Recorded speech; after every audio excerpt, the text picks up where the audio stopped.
With the next major update coming very soon, I thought I'd do a little look back on how I performed in the Christmas event, and it took me 15 days of playing on and off to complete the challenge. At first I started with Abrams and Bebop, but then I ended up playing heroes that I thought would be more difficult to win on, such as Vindicta, Grey Talon, Paradox. Since I have less experience playing those heroes, I wanted to get the heroes that I thought I'd have a harder time winning on out of the way first. I made a tier list chart on how many matches it took to win on each hero. For Kelvin and Holiday, I hadn't really touched them since they were nerfed. I know pro players complained about these two heroes a lot, and rightfully so, but maybe the nerfs were too much because I could not win on these heroes no matter how hard I tried. I tried Support Kelvin, Spirit Kelvin, Gun Kelvin, Spirit Holiday, Gun Holiday. It didn't matter what build I did, I didn't feel like I had enough impact in any of the matches I did on them.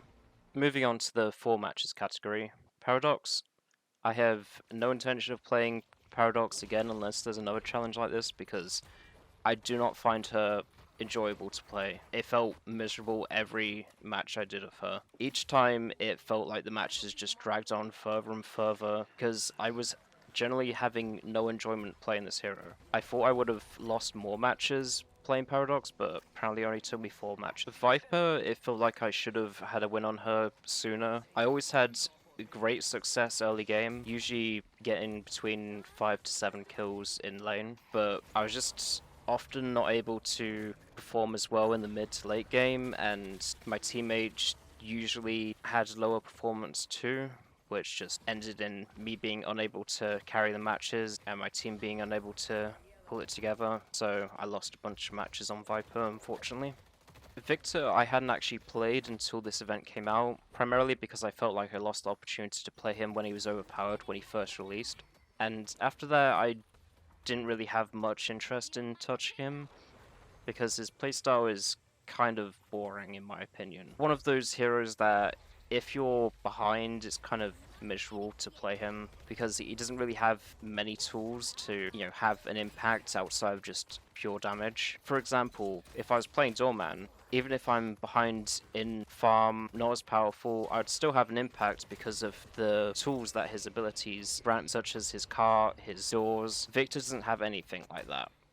He just has tools that do damage and heal him. So when you're behind souls, it's not very fun on Victor. But despite that, I did end up carrying matches, but I wasn't able to turn those into wins primarily because each time I got to the late game, one gun hero would just annihilate me. First it was a Haze, then it was a McGinnis. It just took me 4 matches, unfortunately. The ironic part is that the match that I actually won on him, I didn't carry until I felt like I was being completely useless. So Vindicta and Grey Talon are a bit of a surprise. They both took 3 matches to win on. Vindicta definitely feels like a better hero than Grey Talon. Grey Talon just always feels like a very situational pick, and since there's no pick and ban system in the game yet, it's just not a good idea to play Grey Talon unless you really like playing Grey Talon and can get over his big downsides. I did feel like I should have won on Vindicta sooner, but I consistently got teams that couldn't really carry the match, and I can only do so much on this hero. I'm not very experienced playing Vindicta. Now the elephant in the room is that I won a lot of matches first try on majority of the heroes that I played, which I am very surprised by. I'm sure you're very surprised by, because a lot of these heroes I don't play that much. I don't play the gun carries very often, I don't play Viscous, I don't play Pocket very often, I don't play Bebop very often, I don't play Abrams very often. Matter I haven't played in a very long time. Mirage I usually don't win on for some reason. Ivy I definitely expected to win first to second try. I luckily won first try. But overall, I felt this event was fun. It was nice trying all the heroes over again. It did reignite my interest in playing certain heroes some more. I did enjoy playing Vindicta. I'd probably try playing her again sometime. The obvious downside is that this event has kind of messed with the matchmaking a lot, with majority of players trying heroes that they don't usually play. A lot of the players usually sticking between 1 to 2 heroes most of the time. Having all of those players try wildly different heroes all at once is kind of throwing the matchmaker.